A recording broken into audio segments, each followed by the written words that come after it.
আজ 8 দিন হলো বাপের দেশ থেকে বিয়ের কার্ড এসছে। আজকে আমি যাবো, আমাকে একটু সাজিয়ে দাও, আর সঙ্গে তুমিও চলো। ওখানে গিয়ে কি আমার মান সম্মানটা নষ্ট করব? ওইখানে আমি যাব না। ওইখানে গিয়ে 1 টাকাও আমাকে দেবেন না। ওইখানে সবার সামনে ভিখারির মতো গুড়গুড় গুড়গুড় করতে হবে। না বাবা, আমি ওইখানে একদমই যাব না, আপনি যান।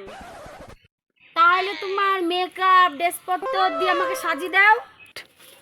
এইসব ভীমরতিগুলো আপনার মাথার মধ্যে কে ঢোকায়? এই বয়সে এসে আমার মতো ড্রেসপত্র পরলে লোকে চিৎকার করবে না? এই জন্য তো তোমাকে আমি ভালোবাসিনি, তোমার পেটে পেটে এত হিংসা। এই জন্যই বলে পর কোনোদিন আপন হয় না, আর আপন কোনোদিন পর হয় না।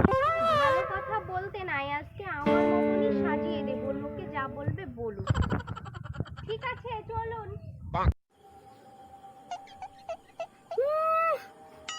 বুড়ো বয়সে শখ কত, আমার মতো সাজবে।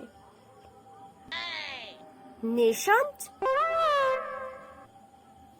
যা না যা, যা পাড়ায় একবার যা, লোকে থু থু দেবে, থু থু করে থুতু দেবে। যা না যা, তুই যা।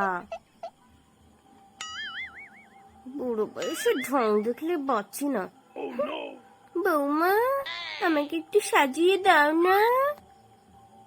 ঢং।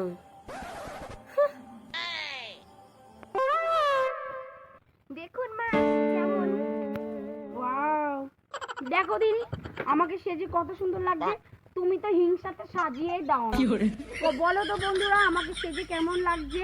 কমেন্ট করো, হ্যাঁ আমাকে কেমন লাগছে।